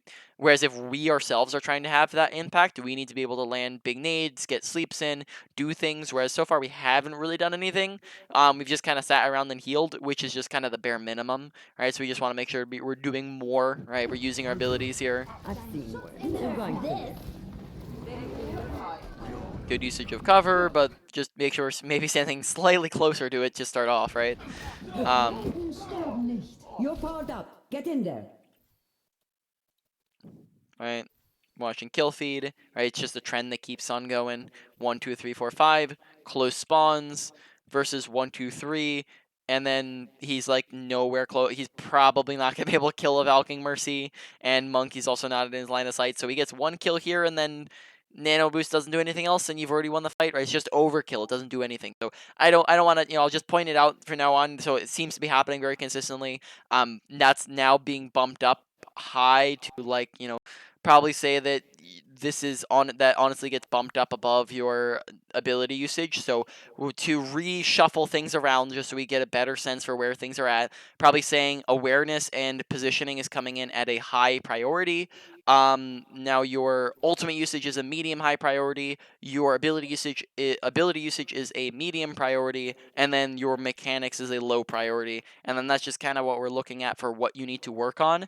And then really like just once you get good at watching kill feed, which is like for example, your awareness and your positioning have tons of things you need to work on, right? It's just like this and that and this and that and this and that, lots of stuff. Literally the only thing that you have holding your ability your ultimate usage back is just not understanding watching when fights are won or lost, right? It's just that one single thing. Whereas if you get that out of the way and you're done with it, now your ultimates are going to be looking probably like 3, 4, 5 times better, right? And now you can move on to something else. It's just I'd probably say one of the easier fixes out of everything here that you can look to work on is just, I might honestly say like, that might be like the first thing I would say to work on is just work on your watching kill feed. The first thing, like if awareness, like let's just say awareness comes out as number 1, just make sure watching kill feed is like the first thing you work on out of awareness, as that's like going to impact a lot of decision making, impact your ability, your ultimate usage. It's going to impact your, when you just know how to, it's really going to impact a lot of it, how you're making decisions just based off of knowing that information. So I probably say it's a pretty important thing to know. Feeling powerful. All right, come back to 11. Here, probably say just reposition up to like the high ground, being just above where we're at currently would be the best spot to be in. Nice sleep. Check a nade up. Oh, almost. I think they ate it. Very good. All right, here I'd probably be taking this time, like Monkey doesn't need much healing. I'd probably be taking this time to like position in here, or if we have time, probably the best possible, and which I'd probably say we did have time, because look at Zen's doing the rotation, and he'll probably be there in time.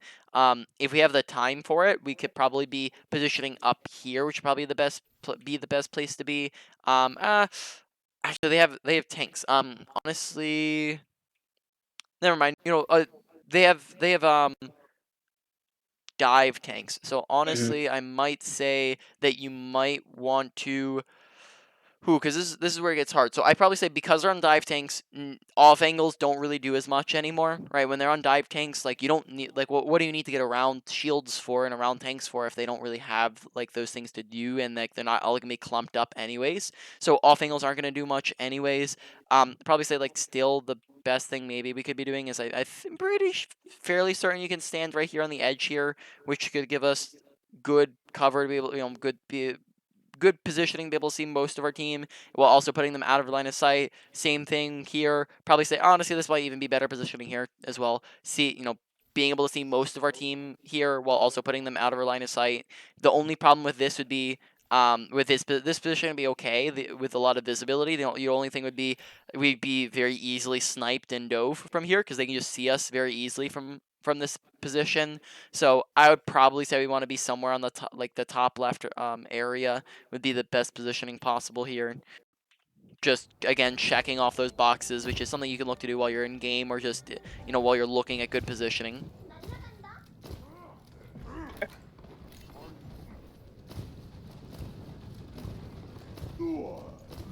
Unfortunately, he just kind of got shredded. Never.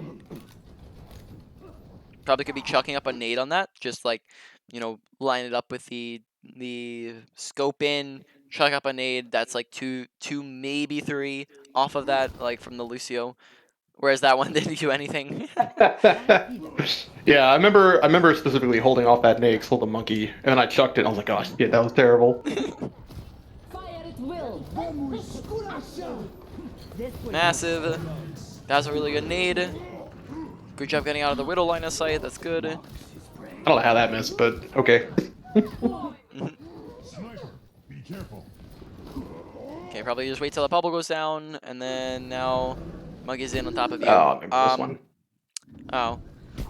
That's So, big oof. so they're just, it looks like maybe we were just trying to duel the Widow or something like that, because we like, No, I was trying to get out of it, and then I stepped into the wall I by probably just, accident. yeah, but we walked to the right. I probably just say like hold the left side because you can just put her out of your line of sight like this. You can even, True. for example, just so you're aware, you can actually stand on this thing and you can actually, in fact, and just again, map tips with the boogie. You can climb from the bottom here and climb up this and just jump and you can make it to the top. Cool. Which isn't always gonna be useful because you have a stairway like right Yeah. next to it, but right, it is useful in some instances, right? But here we could probably just be getting a nade off on the monkey, and then also we have a Zenyatta who is like pretty low. So here probably the best value we could be getting is moving to the left, plopping a nade down right in between the two, and then that would allow our team to melt the monkey even faster, heal our Zen back up. But here we kind of walk out to the open when it maybe isn't necessary, and that's also unfortunate, we just get stuck on the wall though. Alright. Oh, we actually capped. Nice. Yes, our team's carrying. The toughest one. I am moving the thanks. The pain. Pretty good. Heldenstern. I mean, like, those types of nades, like, when you're not anywhere when you're not in a good angle to do anything with your nade, and you're going to, by the time you see anybody else again, you'll have your nade again. Like by the time you actually have line of sight on people, we'll actually have it again. It's honestly worth it, even if it just gets one person, right? So like there's really some situations where those one man nades are fine. Like that was a pretty good value nade, just chucking it up there because it's not like you could have done anything else with it, and then you'll have it again by the time you see anybody else here. And then the fight's won anyways off of that. Alright. Oh, almost. All right. Walk it off. The payload has reached the checkpoint. Very solid. All right, we have a ult, so are we going to be using it at the very end of a fight again? Who This one I knows? specifically remember talking to Monkey, like, Yeah. hey, if you get in there, I'll nano you. Like, just Yeah, right okay. there. Yeah. Yep. There we go. So that's pretty solid. And maybe the only thing I would say is we'd probably find higher value out of giving it to a nanovisor than we would out of nanoing a monkey. You're just going to see it's a higher value ultimate. So I would say just pay attention to the kind of priorities when it comes to nanos. As some nanos boosts are better than others, and we just want to make sure we're not just nanoing monkey when we have the option to give it to a nanovisor, which should be able to create pressure all over all of point. He can do a whole lot with that here, and really the only thing that can test him is the shield. So I probably just say pay attention to that.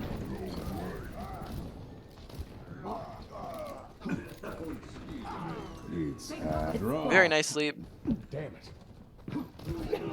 Well, try to make sure that you're lining up your crosshair with him in the case that someone on your team wakes him up. Like here, we kind of like look over to the side rather than lining up a crosshair with him. Whereas here, we probably could have just like shot him and meleeed him, and then he would be dead. Whereas because we're not looking at him, he ends up getting away with it, right? Or at least for a second, right, until we kill him. But then that takes, as well, notice that took away our attention from the front line. We should let our tanks die. Or at least one tank die. Healed up. The payload is experiencing. Fantastic. Okay, so notice as well that this is communication that we can do with our team to help them know when we won or lost fights as well. Because that can stop us from using ults in won or lost fights. Not just ourselves, but also with teammates. That's a call out we can make. We can say, no, ults, we've lost the fight, get out, right? Because here it's currently a 1, 2, 3, 4 versus a 1, 2, 3, 4, almost 5. They have close spawns. They have better positioning. And we don't have any additional advantages. Therefore, this is not a fight that we probably want to be taking when we could just wait. So keep in mind that if you've lost 2 people at the beginning of a fight and you have no additional advantage, that's done, right? Even if you don't, that's talking about the other things that go into whether or not you've won or lost fights. If you don't have an additional advantage, you can't pull that around, right? You don't have any way to do that. So here, we don't have any additional advantage. We don't have more health than them. We don't have more players than them. We don't have really more ults available than them, right? I think we have a grab dragon, but really that's like not. Yeah, I guess technically we have more ults than them, but like I also probably say that's not enough here. We just don't have enough of an advantage for this to be worth it when we could just wait for our players to get back, right? So that's just something we can call to our teammates to help it go better. Because we just used 3 ults and then... You look tired. Oh, did they just all walk into that grab? Don't tell me that they walked into that grab. I think they walked into the grab dragon here. Let's look at that. The Hanzo walked into it, the Roadhog walked into it, the Reinhardt walked into it. Reinhardt charged into it.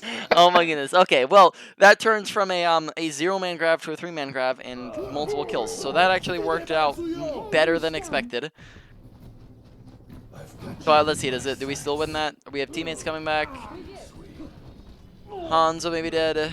Alright, so it looks like we still win it, right? So we pull it back, which, I can eat my words, right? So in keeping in mind as well in that situation that we're working with percentages here, right? Like anything's possible. That's still a possible fight. It's more so like, do we want to take the possible fight when we could come into a fight where it's more possible, right? With those ultimates. So that's just the type of thing to keep in mind. Now we ended up winning it, so that's good. I mean, it worked out. Or unless they just come out and stall it, but it's looking like we're winning it.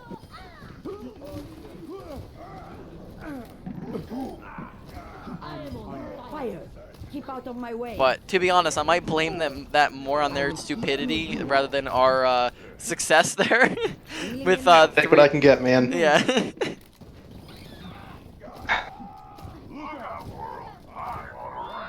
I frequently notice like people will go into a fight, and I kind of have to follow sometimes. Like even if it's not the optimal, it's better to follow than just to give up on it. Exactly. I would totally say go ahead and join them in that fight. It was more so like maybe we could have talked them out of it in that instance. So that's definitely something like that. That's a concept that is talked about. I don't know if you're familiar with Jane, the Overwatch Yeah. League coach and streamer. Right? He says that when one person's doing something stupid, that's called feeding. When 6 people are doing something stupid, that's called a strategy. So there, Yeah, most of your fair. team, you had 4 people who decided to do something stupid, and it was a strategy and it worked out, right? That's not always going to be the case, right? If it was like just you who did it, that would be terrible. Or if it was just one teammate, just let them die. But if you have 3 teammates there who are going in and doing it, it's not like you used your ultimate. It's fine if you just go in and join them and like go along for the ride, because if you win it, then it's, you don't really lose anything if you go in versus if you don't go in, right? In fact, it's upping the chances of winning, so it's probably be better there that you go in than if you don't go in. Right. Ready for battle. 5, This is Oh. like 30 seconds of me failing the jump. 2, 1. Me and I showed up. We're trying to practice it to get over there. We Yeah. eventually did get it though. To be Yeah. fair. You have to. It's just literally just probably say just look further down at your feet rather than looking like halfway through. You want to be able to like look at your feet and just you want to time it for this last possible second of when you're about to like when your feet are about to leave the edge, right? Because you want to get the most distance on it. So I'd say look further down so you can see where your feet are. Because right here, look at your perspective. We can't see how far along the platform we are from this angle. Whereas if we're looking straight down, we can see our feet and see where we're at. And then also we're just trying to jump as late as possible. We were getting kind of distracted too because like all of us are laughing at this as we were trying to make it over. Oh, I don't know what our Kree's doing there. Maybe he got like booped off the high ground or something. But that's unfortunate. Also, just like you said, getting distracted there and not paying attention to the fight that's happening. This is going to hurt. Hey, decent nade. Kree's 1 HP. Shoot him. Is that the best you can do? Yeah, you gotta pay attention to Widow here. I have a feeling we might get sniped. Okay, never mind. We're good. Monkey got her. Get here. But just again, like paying attention to the fact that they are on Widow, so that maybe we can be looking around for her, so that we're not just getting domed in the head. All right, good job backing off. Coming through. The pain is coming. All right, It's just a scratch. You'll be fine. probably be rotating between this fight, I right? need Just healing. fight's done, retake the high ground, throw in, no, just toss a nade at yourself here. Heal up. Yep. So we go to take the high ground just slightly late, and we want to be careful of that, just because when they are late, then that can give them time to just push in before we're ready. We did it! Time the charm. Yep. I will keep you here. Massive nade. We got a kill out at that, and then we also heal up. Never mind, our monkey is purple, so we can't heal him up.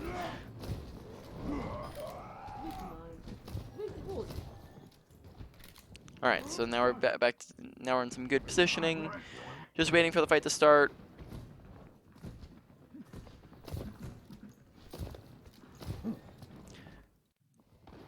Probably just unscoping in that distance, right? Yeah, true. You're going to live. All right, here we're I'm still looking. at the phase where I'm trying to still practice the quick scope, even at closer ranges. Yeah, I mean, you probably aren't going to need quick scoping at closer ranges, which is why I probably would say just there's no need to practice it, because that can build up bad habits where now we're quick scoping when it's not necessary. In fact, where it's going to be, that's actually going to be, if you're trying to quick scope at that distance, it's actually going to be worse for you, because that's going to be harder to hit, as well as it's going to make it so that it's not, it's lower rate of fire. So quick scoping at that range probably isn't going to be the way to go, right? Just want to make sure that we are unscoping there, just so we're getting into good habits of it. Here might want to be closer to like where Zarya is, because we just don't have line, and paying attention to like where's our monkey, where's he trying to engage, because here we don't really have line of sight on him if he's trying to engage up there, which means that we can't really do anything. Whereas if we're up where Zarya is at, now we have a little bit better position, we'll be able to see stuff and help out. Oh, almost. All right. I Nice. have your back.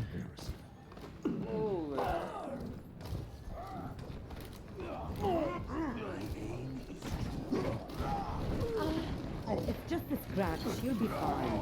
You're powered up. Nano Get Monkey in there. there. I'd probably go for the Nano Monkey. Okay, so when it comes to Nano Zarya, Nano Zarya is a pretty solid option, right? Not to say that Nano Zarya is bad, right? Nano Zarya, especially when she's high energy, can be very, very good, but not as much when there's a big fat shield sitting in her face here that has like max. It doesn't look like it's near being cracked. She doesn't have a way to get around it.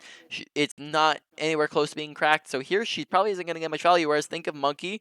Monkey can just go straight through that, right, with his Tesla cannon. Same with like Reinhardt, right? They can just go straight through that shield. So in this instance, you might want to just go for the Nano and the Monkey here, where Zarya might not be able to as effectively get past it. Now she has grab, so that might allow her to get past it a little bit better, but we don't really see her do a ton there with it. Like she doesn't get a lot of value out of it.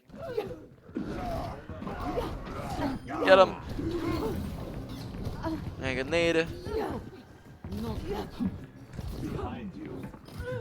Alright. Who taught you to fight like that? You're covered.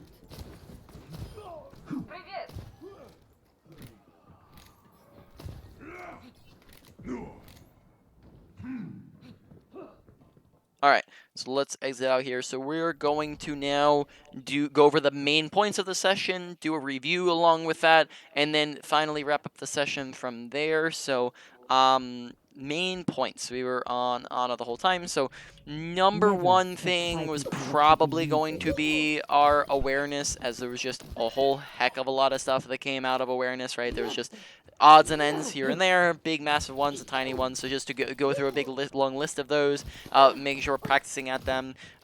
Big one, probably biggest one, kill feed watching, right? So many times do we just misunderstand whether or not we had won or lost, and then that led to poor decisions in those fights, mainly being the misuse of our nano boost, right? So making sure that we're paying attention to that so we can make better decisions. So as a quick reminder, it is 1 to 2 is a 1 to 2 in the kill feed, right, is an advantage or a disadvantage. You play aggressive or passive accordingly. When you are up 2 to 3, that is a one fight. No ultimates in a one fight because that's just overkill. It's not going to do anything for you because you already won it. On top of that, you want to get super aggressive. That way you can look to go in and stagger the enemy team and get more kills, right? This also goes the exact opposite way when it's when you're down 2 to 3. That is a lost fight, no ults in a lost fight, and you want to look to get out if possible. And if not, then if you can't get out, you just let them kill you, right? Now, there's a whole heck of a lot of stuff that goes into whether or not you're winning or losing. That's not just kill feed, so pay attention to those things as well. Which team has more health? Which team has closer spawns? Which team has better positioning? Which team has more ults? Is using more ults? Has better, has more abilities to use, right? Are all things that impact it, right? Are a lot of them. You know, it's not going to be a guarantee a lot of times with these. Like, it's not a guaranteed win or a guaranteed loss or a guaranteed advantage versus disadvantage. It's just playing with the numbers, really. It's just that you have a super high probability of winning, right, is what it is. So pay attention to those things. That'll dictate your, the decisions that you're making, right? Be a little bit more hesitant to use your ultimate if you are at like a significant advantage. Like even if you haven't won the fight yet, you might want to be like, wait, holding on to it slightly if you're up like 2 or so, right? You might just want to be thinking about holding on to it until and then if they pull it back around a little bit, then we can use it, right, with our ult. And then besides that, we're on awareness still, so awareness, want to make sure that we are paying attention to the tab, right? A lot of things in tab. Pay attention to, enemy ults, right? That's part of ult tracking, we said. Just real quick as a reminder, it's one, we're scanning through their team comp through in between every single fight. We're pressing tab in between every single fight, scanning through their team comp. We're scanning from left to right, and we're going, okay, last fight I saw or heard that they used so like they used this ult and that ult, and that means they don't have it. We can also pay attention to when they swapped characters. That means that they don't have it as well. And then you ask your team if you're unsure about anything, and then on top of that, pay attention to what ults charge faster, how much did they do, were they dead, right? And then those will all impact how fast they're getting their ultimates. Also pay attention to what ults your team has. That way you can combo more efficiently, like with the soldier, or with, and pay attention like what ults you can combo with. When you have a grab, look to go ahead and combo with the grab as well. And then those are the main ones for tab. on top of that, let's see, what are some other ones there? When you're ult tracking, make sure that you are, ult countering as well. So you're coming up with a plan against it. You're not just calling it out and then doing nothing. But you're coming up with a plan to counter the ultimates that you're calling. So the big ones, not every single ultimate needs a counter. Like, what are you gonna do to counter a Valk or a Coalescence? So like, besides maybe like telling your team to like high noon or something like the Valk, for example. But besides that, not big important ultimates that you have to worry about countering a lot of the time. But a Grav or a Nano Blade or a Grav Dragon, right? Those are big ones that you do want to look to counter because those can lose a fight for you, right? More awareness things, pay attention to where is my team, where is the enemy team. There are a whole lot of times where you would just lose track of your teammates, where you just wouldn't know where they are, and then they would die because you don't notice them, or they'd be really far pushed ahead of you and you don't notice. So pay attention to our team. On the enemy team as well, there'd be times where people would sneak up on us and we wouldn't notice, or we just wouldn't know where they are, and then that would lead to bad decision making and deaths. So pay attention to that as well, right? Make sure we're looking around us. We're not just, kind of walking forward, staring in a straight line and never turning, but we're looking up, down, left, right, 360, right? Just paying attention to our surroundings. Finally, audio awareness, right? And listening to our surroundings as well. Turn up our volume if we need to, but then also just listening, actively listening for footsteps and gunshots and ultimates and abilities. That way we can have better awareness, right? So it's a whole heck of a lot of stuff. Just if taking it one category at a time, like just that whole thing becomes overwhelming as well. Take it one step at a time, right? Go for just the kill feed or just telling whether or not fights are won or lost, and then maybe add in like one other and just do that, as well as, I don't know, what was another one? Paying attention to your audio, right? Just like do a couple of them if needed, but then you can also just do the whole category if you feel like you can, right? Just mess around with it a bit with your practice, right? Moving on, number 2 is your positioning. Whole heck of a lot of stuff in this one as well. Making sure that we are taking high grounds. High grounds all is really great cover. Making sure we're using good positioning. Good positioning is the usage of cover. Bad positioning is the absence of cover. There are a lot of times where we just strayed out into the open and then died. Making sure that on high grounds we're using cover, as well as, keeping in mind that not all of high ground is going to be perfect, right? We need to stand away from the ledge. We need to use cover while we're on high grounds. We can't just be out in the open while we're on a high ground as well. Making sure we're rotating in between fights and we're not just kind of sitting still. Making sure, so on a specific positioning, look for the 3 check boxes of on a positioning. 1, can I see my team? 2, can the enemy team see me? You don't want them to see you. And then 3, can you land nades and sleeps, aka off angling, which would mean that you want to go for off angles, which are going to be a thing most of the time, right? Just taking a different angle from the main angle. Don't go on flanks, right? What was more on positioning? I feel like there's like one more thing I'm forgetting. Also, just make sure you're not standing too far back, right? But we are making sure that we're kind of a little bit closer, so we can actually stay up with our team and they're not running too far ahead of us, and we can actually land our abilities better. So make sure we're not sitting all the way back sniping, even though Ana can snipe. She doesn't want to, specifically because of her abilities and so that she can stay with her team in the fight, right? Moving on, number 3 is going to be our ultimate usage. Most of that was covered in the kill feed watching. Just pay attention to kill feed. On top of that, make sure we're using our ultimates early in fights. We're not holding on to them till late fight, because most of our ultimates, when we use them like at the very end of the fight, right? And at that point, we've already, most of the time, like probably like 75% of the ults that we wasted were wasted in a one fight. Right, it was just like that was most of them, right? So just make sure we're paying attention to that. Make sure we're using them earlier in fights if you want to, right? And then make sure we're paying attention to the best things to nano, right? So we're nanoing them better things in better situations, nanoing the nano visor rather than the monkey, and then the monkey rather than the Zarya into a grab, and then the Reinhardt into the grab as well, rather than like nanoing a McCree, for example. Right, all different examples of how we could have used it better. And then moving on to number 4 is our ability usage. Ability usage, making sure that we're just putting more effort into our abilities. Sleeps, just, we're hitting them like probably like 5 or 6 out of 10 of the time, right? Where you're hitting them pretty inconsistently, but we're just trying to get them even better. Just look for the things that can block them and make sure we're not just throwing them into shields. Nades, take off angles to get around the, pay attention to things that will stop your nades and sleeps, right? Shields, teammates, and tanks, right? Wanting to make sure we're getting it on as many people as possible. With nades, make sure we're not going for healing nades unless they're needed. paying attention to the danger level of people, make sure we are intentionally trying to get as many people as possible. Like when we had the biggest nades was when we hit like 3 people, and I don't think we ever got a nade that was above a 3-person nade, and we didn't honestly get those that many of the time. So even though we went for both of our abilities very frequently, we want to up the quality of them so that we're getting big fat, 3+ anti-nades, right? So we're getting a lot more value out of our nades. Whereas at the moment, we are using them very consistently, where they're just not doing as much as they could be. So I'd probably say especially the nade usage is the one that needs more work out of nade and sleep, because it's also the more, probably a lot of times it's the more valuable one on average, but then also just needs a little bit more work as well. And then I think that is mostly it. And then finally, last one is going to be your... Oh, sorry, also nade usage. Scope in tech, right? Scope it in, lined up with your old charge. And then finally, the mechanics, right? Mechanics, try not to overheal with it. And we didn't even do that a ton, right? That's really the only thing. And then... what was other things? Make sure we're scoping at appropriate distances, right? I think there were a couple times, we have some timer when we go over that real quick. I think there were a couple times where we messed this up a little bit, so we just go over that real quickly. It's just when do we use each of them. So unscoping is just going to be done at a close range, right? So roughly 10 meters away from squishy targets, so anything that's not a tank, and then 15 meters on a tank because they have bigger hitboxes is unscoped. Anything past that is scoped on tanks or non-tanks. The reason why is because while you're unscoped, you want to keep your mobility and your visibility where you can see a bunch and heal a bunch, and it's also easy to hit projectile shots very close to people.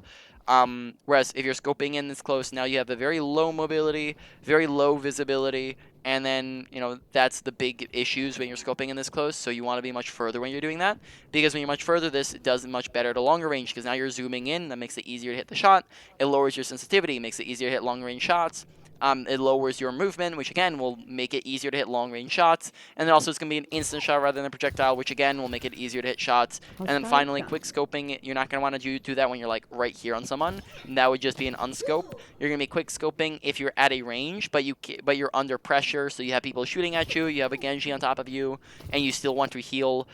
Or if you're trying to push forwards and your team is ahead of you, so let's say, for example, enemy team's over here, or sorry, our team's right here on the corner, right? We're all the way back here. If we're trying to push forwards, they can just run around the corner, but if we're trying to push forwards, we might want to quick scope on them to heal them up, right? While we're getting within our left click range.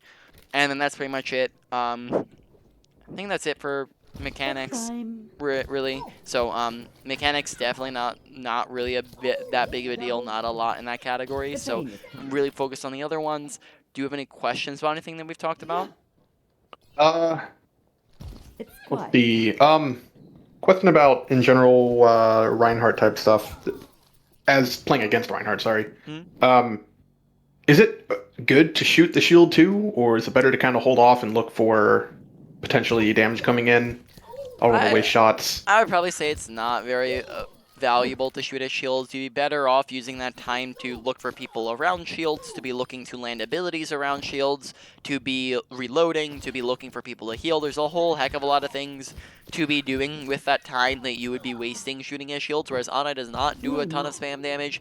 And then even on characters that do, a lot of the times, rather than breaking shields, you're just looking to take off angles and get around shields anyways, is what a lot of characters look to do in any case. So on Ana, 99% of the case, you probably wouldn't be. The only time I'd maybe say you would is if you have absolutely nothing else that you could possibly be doing, or if shield's like 1 HP and you need to break it to like land a big nade or something like that, right? That's an instance where I probably say it's pretty acceptable to do it.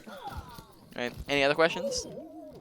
I mean, I'd have to mull over the notes before I probably came up with more, but All right. Yeah, I'd say probably expect another session sometime in the future, after I kind of get a little more practice in with everything we've talked about today.